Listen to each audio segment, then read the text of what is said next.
சுஜாதா, நான் பெருங்குடியிலேருந்து வரேன். பிரதரோட மெசேஜ் 10 மணி message daily கேட்பேன். பழைய மெசேஜில் ஒன்றில் அழுத்தம் திருத்தமாக பிரதர் சொன்னாங்க, உன் கடன் லாக்கரில் இருக்கிற நகை எல்லாம் சேஃப்டி லாக்கருக்கு வரப்போகுது அப்படின்னு சொன்னாங்க. அதேபடி நான் அந்த கொஞ்சம் நகையில் பாதி நகை வீட்டுக்கு திருப்பி கொண்டு வந்துட்டேன். இன்னும் பாதி நகை இருக்குது. கர்த்தரும் பிரதரும் சிவம் பண்ணி எனக்கு அதை திரும்ப அந்த நகையை கொண்டு வந்து மீட்டு தரணும். அது ஸ்தோத்திரம், ஆண்டவருக்கு ஸ்தோத்திரம்.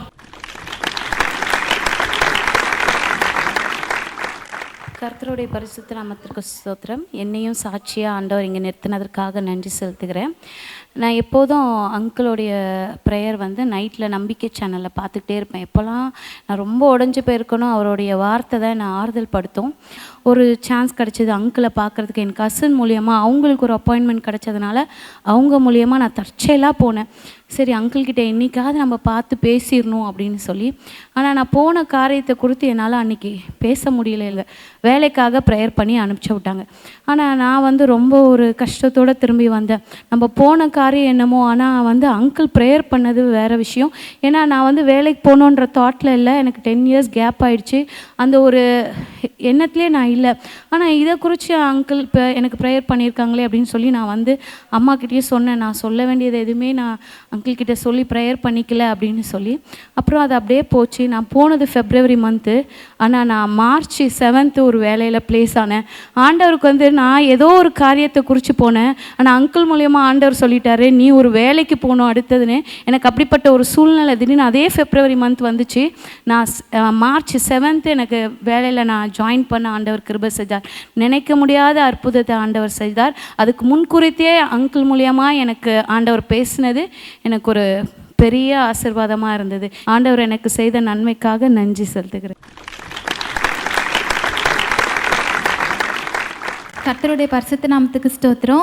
என்னையும் இங்கே ஒரு சிறு சாட்சியாக கர்த்தர் நிறுத்தினதுக்காக நான் கோடான கோடி ஸ்தோத்திரம் சொல்கிறேன் ஏசப்பாக்கு.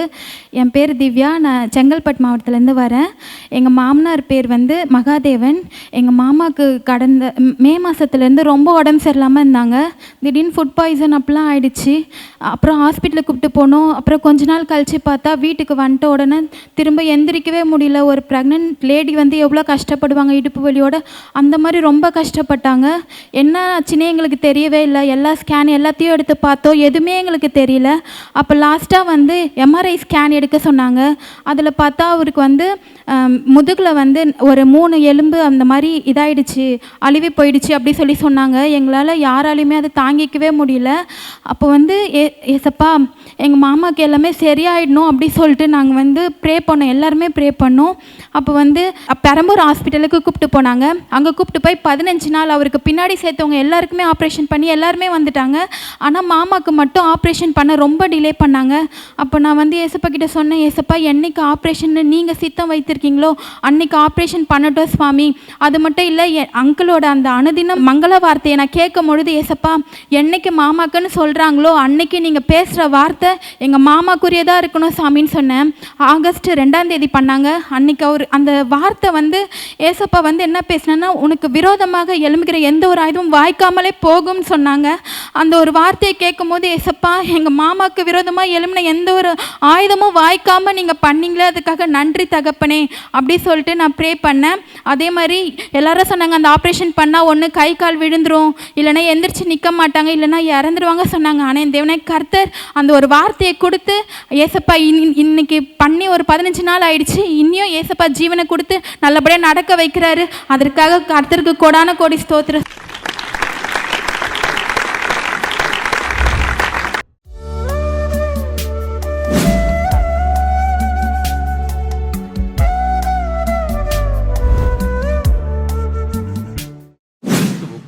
மிகவும் பிரியமான எனதருமை சகோதர சகோதரிகளே, நம்மை சிருஷ்டித்தவரும் நம்மை உண்டாக்கினவரும் நம்மை ஒருபோதும் மறந்து போகாதவருமாகிய இயேசு கிறிஸ்துவின் இணையற்ற நாமத்தினாலே உங்கள் எல்லாரையும் வாழ்த்தி ஆசீர்வதிக்கிறேன். அல்லேலூயா.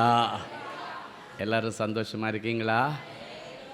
இந்த நாளிலும் ஆண்டவருடைய பாதப்படியில் அமர்ந்து, ஆண்டவரே என் பிள்ளைகளுக்கு நீர் என்ன மங்கள வார்த்தை சொல்ல விரும்புகிறேன், என் பிள்ளைகளுக்கு என்ன வார்த்தை சொல்லி நான் ஆசீர்வதிக்க வேண்டும் என்பது பரலோகத்தினுடைய திட்டம். ஆண்டுடைய சமூகத்தில் கண்ணீரோடு ஜெபத்தில் காத்திருந்த பொழுது நம்மை ஆசீர்வதிக்க ஆண்டவர் கொடுத்த மங்கள வார்த்தை. சங்கீதம் 118:15 இப்படியாய் சொல்லுகிறது. வாசிப்போமா? நீதிமான்களுடைய கூடாரங்களில் நீதிமானுடைய கூடாரங்களில் ரட்சிப்பின் கம்பீர சத்தம் உண்டு. ரட்சிப்பின் கம்பீர சத்தம் உண்டு. கர்த்தரின் வலதுகரம் பராக்கிரமம் செய்யும். கர்த்தரின் வலதுகரம் பராக்கிரமம் செய்யும். நீதிமானுடைய கூடாரங்களில் ரட்சிப்பின் கம்பீர சத்தம் இருக்குமா? உங்க வீட்டில் எப்போதும் ஒரு ரட்சிப்பின் கம்பீர சத்தம், ஒரு துதியின் கம்பீர சத்தம் உங்க வீடுகளில் இருக்குமா? துதி எடுத்தா சாத்தான் ஓடிடுவான், ஆண்டவர் உள்ள வருவார். அவர் துதிகளின் மத்தியிலே வாசம் செய்கிறவர். இந்த தாவீதுக்கு ஆண்டவர் வீடு கட்டி கொடுத்தாரு. இந்த தாவீது ஒரு நாள் ஆண்டவரிடத்தில் கேட்குறான், ஆண்டவரே நான் என்ன செய்தால் உங்களுக்கு ரொம்ப பிடிக்கும்? ஆண்டவர்கிட்ட கேட்குறான். யாராவது அப்படி ஆண்டவர்கிட்ட ஜெபம் பண்ணியிருக்கீங்களா? ஆண்டவரே நான் என்ன செய்தால் உங்களுக்கு பிடிக்கும்? நான் எப்படி ட்ரெஸ் பண்ணால் உங்களுக்கு பிடிக்கும்? நான் என்ன மாதிரி வேலை செய்தால் உங்களுக்கு பிடிக்கும் அப்படின்னு யாராவது கேட்டிருக்கீங்களா? கேட்கல. இன்னைக்கு பிறகு அதுதான் உங்கள் ஜெபமாக இருக்கணும். ஆமென்.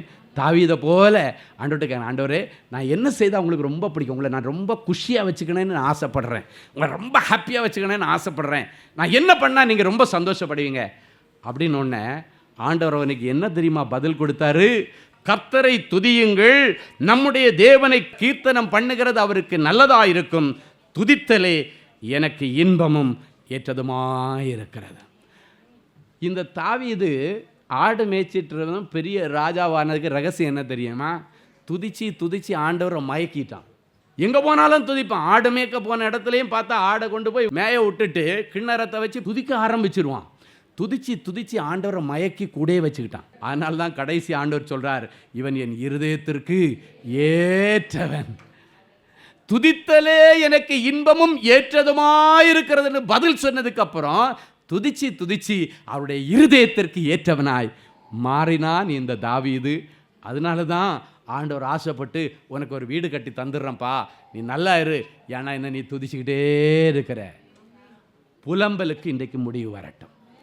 கஷ்டத்தின் மத்தியிலும் ஆண்டவர் துதிக்கணும். ஆண்டவரே இந்த கஷ்டத்தின் மத்தியில் இதை தாங்கக்கூடிய பலனை தந்தீங்களே, அதுக்காக ஸ்தோத்திரம். தப்பித்து சொல்லக்கூடிய வழியை தந்தீங்களே, உமக்கு ஸ்தோத்திரம். ஃபெயில் ஆனால் கூட ஆண்டவரை புலம்பக்கூடாது. நான் சர்ச்சுக்கு போய் என்ன கண்டேன், நான் நல்லா தானே எழுதினேன், ஆண்டவர் என்ன இதுக்கு என்ன ஃபெயில் பண்ணார். சில நேரத்தில் அவன் விசுவாசத்தை டெஸ்ட் பண்ண கூட ஃபெயில் பண்ணி விட்ருவார். இவ கொடுத்தா மட்டும்தான் நம்மளை துதிக்கிறாளா? கொடுக்கலைனாலும் துதிக்கிறாளா? கொடுத்தா மட்டும் துதிச்சா நீ சுயநலவாதி, அது ஆண்டவருக்கு பிடிக்காது. யோபு சொல்லுகிறான், கர்த்தர் கொடுத்தார், கர்த்தர் எடுத்தார், அவருடைய பரிசுத்த நாமத்திற்கு ஸ்தோத்திரம். 10 பிள்ளைகளும் ஒரே நாளில் மரிச்சு போய் 10 சடலம் வீட்டில் கிடக்குது. யோபு என்ன சொல்லுகிறான்? கர்த்தர் கொடுத்தார், கர்த்தர் எடுத்தார், அவருடைய பரிசுத்த நாமத்துக்கு ஸ்தோத்திரம்.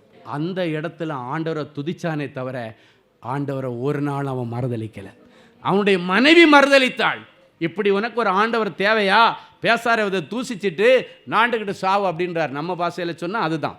ஆனால் அவன் என்ன தெரியுமா சொன்னால், ஆண்டவரிடத்துல நல்லது கொடுக்கும் மட்டும் வாங்கிட்டே இருந்தியம்மா, எப்போ கஷ்டம்னு வந்தால் மட்டும் ஏன் ஆண்டவரை நீ குறை கூறிகிட்டே இருக்கிற?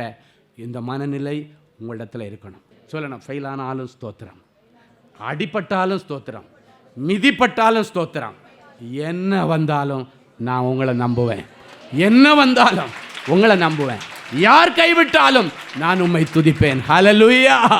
யார் கைவிட்டாலும் சரி, டாக்டர் கைவிட்டாலும் சரி, அம்மா அப்பா கைவிட்டாலும் சரி, நான் உங்களை துதிப்பேன் ஆண்டவரே. அப்போ இந்த வசனம் சொல்லுகிறது, நீதிமானுடைய வீட்டிலே ரட்சிப்பின் கம்பீர சத்தம் இருக்குமா? உங்கள் வீட்டில் எப்பவுமே ரட்சிப்பின் கம்பீர சத்தம் இருந்துக்கிட்டே இருக்கணும். என்ன ஆண்டவர் சொல்கிறாரு, நீ குடியிருக்கிற இடத்துல, ஊழியம் செய்கிற இடத்துல அங்கேயும் இங்கேயும் போட்டு உன்னை மிதிக்கிறாங்களா? ஆண்டவர் ஸ்தோத்திரம் பண்ணு, மிதிப்படாத ஒரு பெரிய விசாலத்திற்கு நீங்கள் புறப்பட்டு போக போகிறீர்கள். ஹல்லேலூயா. காலையில் எழும்பி ஆண்டவரை துதிக்கணும். துதியின் சத்தத்தோடு அவங்க வாழ்க்கையை ஆரம்பிக்கணும். நீங்கள் துதிக்க துதிக்க என்ன தெரியுமா ஆகும்? உள்ளே இருக்கிற பிசாசெல்லாம் எரிஞ்சு ஓடிடும். ஆமேன். நம்ம வீட்டில் மட்டும் இல்லை, அக்கம் பக்கத்தில் இருக்க பேயெல்லாம் ஓடிடும். எங்கெல்லாம் சத்தம் கேட்குதோ அங்கெல்லாம் ஓடிடும். அன்னைக்கு நடுராத்திரியில் பவுலும் சீலாவும் ஜெயிலில் துதிச்சாங்க. துதிச்சது 2 பேர், கேட்டு கொண்டிருந்தவர்கள் எத்தனையோ அக்யூஸ்ட், எத்தனையோ பாவம் பண்ணவங்க, எவ்வளவோ குற்றம் புரிந்தவர்கள். ஆனால் வேதம் சொல்லுகிறது, கேட்டுக்கொண்டிருந்த அத்தனை பேருடைய கட்டுகள் கலண்டது. அப்படின்னா அதனுடைய ஆவிக்குரிய விளக்கம் என்ன தெரியுமா? உன் வீட்டில் நீ ஆண்டவரை துதிக்க ஆரம்பிச்சானா உன் ஏரியாலேயே பிசாசு இருக்காதுன்னு அர்த்தம். ஆமேன். ஜெயிலில் ஒரு அறையில் ஒரு செல்லில் 2 பேர் துதிக்கிறான். அதை எல்லாரும் கேட்டுக்கொண்டிருந்தார்களாம், வேதம் சொல்லுகிறது. அப்ப கேட்டுக்கொண்டிருந்தவர்கள் அத்தனை பேருடைய கட்டுகளும் கழலும்படி சிறைச்சாலையின் அஸ்திவாரம் அசைந்ததாம். அதுதான் துதியின் தேவன் இறங்கி வருகிற இடம். துதிகளின் மத்தியில் ஆண்டவர் இறங்கி வந்த உடனே ஜெயிலுக்கு அஸ்திவாரமே ஆடிச்சான். அப்படின்னா நீங்க இருக்கிற இடத்துல ஆண்டவரை துதிக்க ஆரம்பிச்சிங்கன்னா அசைக்க முடியாமல் இருக்கிற கடன் என்கிற அஸ்திபாரம் அசையும். உன் வீட்டில் இருக்கிற சாபம் என்கிற அஸ்திபாரம் அசையும். உன் வீட்டில் இருக்கிற தரித்திரம் என்கிற அஸ்திபாரம் அசையும். உன் வீட்டில் இருக்கிற வியாதியின் அஸ்திபாரம் அசையக்கூடிய ஒரே சக்தி எதுக்கு இருக்குன்னா உன் நாவிலிருந்து வருகிற துதிக்கு தான் இருக்கு. கேட்டுக்கொண்டிருந்த அத்தனை பேருடைய கட்டுகளும் கலண்டு போயிடுச்சான். அப்படின்னா நீ துதிக்க ஆரம்பிச்சேன்னா ரூமில் டிப்ரெஷன் ஆவியில் இருக்கிற உன் பிள்ளைக்கு விடுதலை உண்டாகும். அல்லேலூயா. உங்களுடைய குடும்ப ஜெபத்தில் கூட உங்கள் விண்ணப்பங்களை குறைச்சிருங்க. ஒரு நல்ல ஆலோசனை ஆண்டவர் எனக்கு கற்றுக் கொடுத்தத சொல்கிறேன். உங்களுக்கு தேவை இன்னதென்று ஆண்டவருக்கு தெரியும். அதை குறைச்சிருங்க. ஒரு 1/2 மணி நேரம் குடும்ப ஜெபம்னா 25 நிமிஷம் ஸ்தோத்திரம் பண்ணிக்கிட்டே இருங்க. ஆமீன். 5 நிமிஷம் மட்டும் உங்களுடைய விண்ணப்பங்களை நீங்கள் ஆண்டவருக்கு தெரியப்படுத்தலாம். அதே நேரத்தில் உங்களுடைய குடும்ப ஜெபத்தில் சுத்திகரிப்பு ரொம்ப முக்கியம். ஆமீன். ஏன்னா வேதம் சொல்லுகிறது சூரியன் அஸ்தமிக்கிறதுக்குள்ளால சமாதானமாகணுமா. பிள்ளைங்க அம்மா அப்பாட்ட சண்டை போட்டுட்டு இருந்தால் கிளியர் ஆயிடணும். கணவன் மனைவி சண்டை போட்டால் கிளியர் ஆயிடணும். உங்களுடைய வாழ்க்கையில் காலேஜ் போன வழியில் வேலைக்கு போன இடத்துல ஏதாவது தப்பு நடந்திருந்தாச்சுன்னா ஆண்டவரே என்னை ஒரு நிமிஷம் மன்னிச்சு பரிசுத்த இருதயத்தோடு நித்திரைக்கு போக உதவி செய்யுங்க அப்படின்னு நீங்கள் ஜெபம் பண்ணோம். எனக்கு ஆண்டவர் கற்றுக் கொடுத்ததை உங்களுக்கு சொல்கிறேன். ஏன்னா நடராத்திரி ஆண்டவருடைய வருகை வந்தால் கூட ஸ்ட்ரைட்டாக பரலோகத்துக்கு வாங்கிடணும் விசா. ஆமேன். என் அன்பு தேவனுடைய பிள்ளைகளே, நல்ல தேவ செய்தியை கேட்டீர்கள். அருமையான சாட்சிகளையும் பார்த்தீர்கள். எல்லாருடைய இருதயத்தில் ஒரு கேள்வி, எனக்கு என்னைக்கு பிரதர் இப்படி ஒரு அற்புதம் நடக்கும்?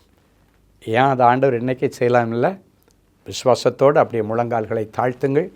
கண்களை மூடி நாம் தேவ சமூகத்தை நோக்கி பார்ப்போம். அன்பான ஆண்டவரே, உமக்கு நன்றி. நீர் நல்லவர், பெரியவர், பெரிய காரியங்களை செய்கிறோம்.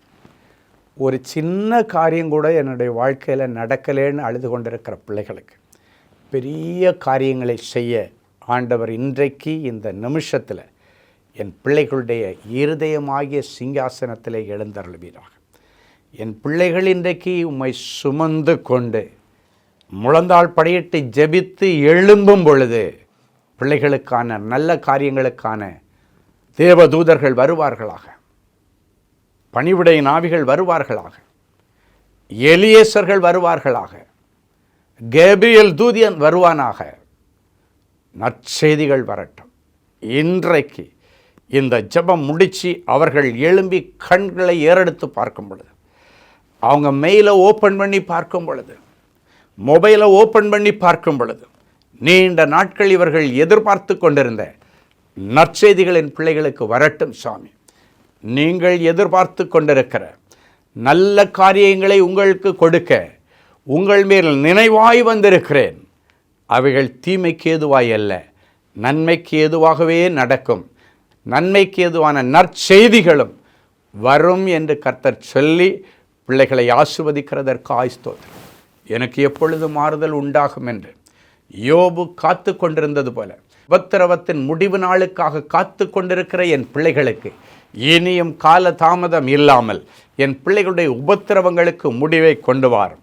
உபத்திரவத்தின் முடிவு வரும் பொழுது யோபுவுக்கு இரட்டிப்பான நன்மையை கொடுத்த ஆண்டவர் என் பிள்ளைகளுக்கும் இரட்டிப்பான நன்மைகளை கொடுத்து இவர்களை கனம் பண்ணுவீராக. இவர்கள் தரித்திரம் மறைவதாக, கடன் பிரச்சனைகள் மறைவதாக, நிந்தைகள் மறைவதாக, அவமானங்கள் மறைவதாக, கோர்ட்டு கேஸுக்கு இன்றைக்கு ஒரு முடிவு வருவதாக. நீண்ட நாட்களாய் இருதயத்தில் ஏங்கி கொண்டிருக்கிற என் பிள்ளைகளுடைய உணர்வுகளையும் அவருடைய மன விருப்பங்களையும் நீர் அறிந்திருக்கிறீர். வேதம் சொல்லுகிற இந்த வார்த்தையின்படி பிள்ளைகளை ஆசீர்வதிக்கிறேன். கர்த்தருக்குள் மன மகிழ்ச்சி ஆயிரு, அவரின் இருதயத்தின் வேண்டுதல்களை எல்லாம் உனக்கு அருள் செய்வார் என்ற வார்த்தையின்படி இருதயத்தின் வேண்டுதல்களை எல்லாம் என் பிள்ளைகளுக்கு நிறைவேற்றித்தார். நிறைஞ்ச மனசில் பிள்ளைகளை ஆசீர்வதிக்கிறேன். இயேசுவின் மூலம் பிதாவே, ஆமேன். ஆமேன். அன்பு தேவனுடைய பிள்ளைகளே, இந்நிகழ்ச்சியின் மூலம் நீங்கள் பெற்றுக்கொண்ட ஆசீர்வாதங்களையும் உங்கள் ஜெப விண்ணப்பங்களையும் அனுப்ப வேண்டிய முகவரி: தேவனின் அன்பு ஊழியங்கள், Vinayak avenue, OMR road, Okkiyam, Thoraipakkam, Chennai 600097. மேலும் 24 மணி நேர ஜெப உதவிக்கு 04424579999 மற்றும் 9941150999 என்ற எண்களுக்கு தொடர்பு கொள்ளுங்கள்.